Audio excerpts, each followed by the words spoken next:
Oi pessoal, meu nome é Rodrigo Moura Duarte, eu sou advogado da União e ao longo deste curso veremos vários assuntos sobre o direito constitucional.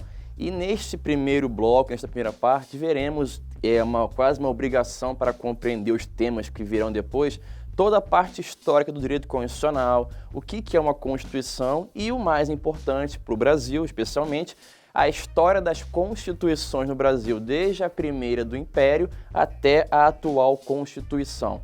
Eu já vou deixar o meu e-mail de contato, que é o rodrigomouraduarte@hotmail.com, para quaisquer dúvidas que vocês possam ter. Então, não compreender alguma coisa, pode mandar um e-mail que eu terei o maior prazer em responder para vocês, tá bom? Então, vamos começar. Bom, pessoal, o primeiro tópico, então, para compreender a matéria é estudar qual é a conceituação do direito constitucional. Em suma, o que é o direito constitucional? Um importante autor que escreveu várias obras sobre direito constitucional, chamado José Afonso da Silva, ele conceitua o direito constitucional como sendo o direito público fundamental por referir-se diretamente à organização e ao funcionamento do Estado, e também à articulação dos elementos primários do Estado e ao estabelecimento das bases de sua estruturação política. Temos que lembrar que há uma tradicional divisão em direito público e direito privado. Nesse sentido, o direito constitucional ele é considerado como de direito público. Só que é muito importante lembrar que essa divisão entre público e privado, ela tem relevância apenas para fins acadêmicos, já que o direito como um todo é uno e indivisível, configurando um grande sistema em que tudo se harmoniza no seu conjunto. Dito isso, vamos agora passar a estudar o que é o chamado constitucionalismo. Uma definição consagrada para isso é dada pelo famoso autor José Canotilho.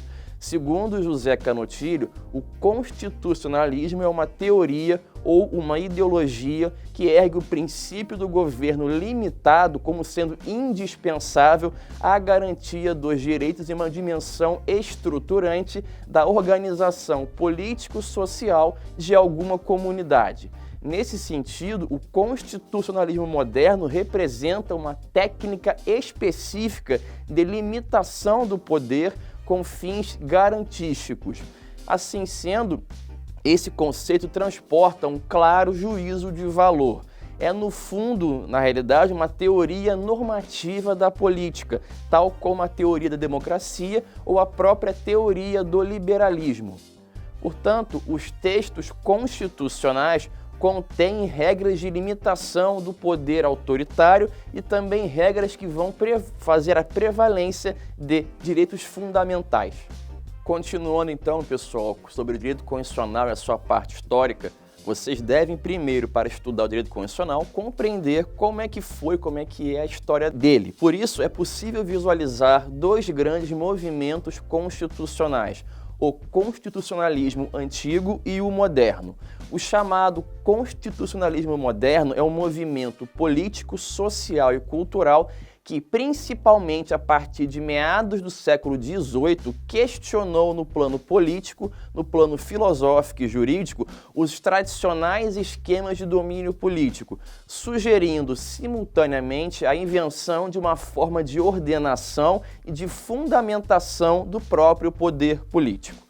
Mas voltando bem ao tempo, na Antiguidade, no século V a.C., já era possível ver entre os hebreus o que seria o surgimento do constitucionalismo.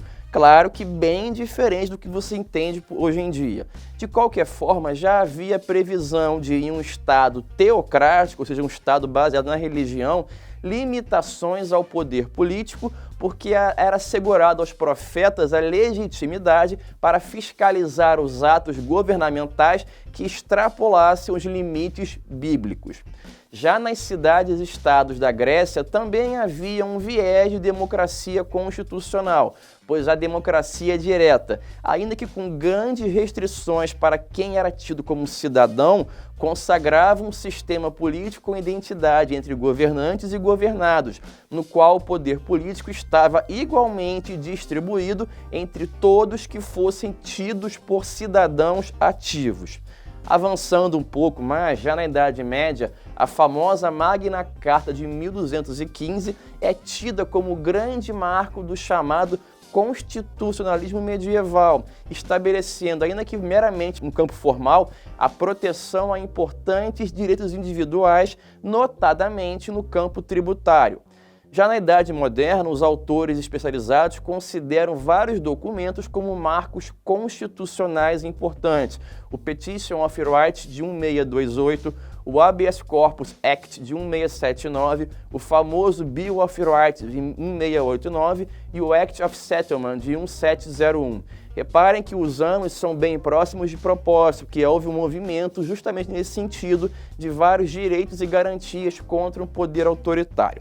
Partindo agora para um histórico já mais recente, o chamado constitucionalismo norte-americano utilizou dos chamados contratos de colonização, que foram fundamentais na história das colônias na América do Norte. E qual é a importância? Isso decorre do fato de que os peregrinos que migraram para o que seria o futuro Estados Unidos estabeleceram, por meio de consenso, as regras de governar. Foi celebrado a bordo do navio Mayflower o chamado Compact, em 1620. Assim, estabeleceram as Fundamental Orders of Connecticut, em 1639. Esse documento é um marco, pois estatui a noção de estabelecimento e organização do governo pelos próprios governados. Avançando para a idade contemporânea, temos o predomínio de constituições escritas, havendo dois marcos teóricos muito importantes: a Constituição norte-americana de 1787 e a francesa de 1791, ambas com forte inspiração no Iluminismo, que foi um movimento que repudiou o chamado absolutismo dos monarcas.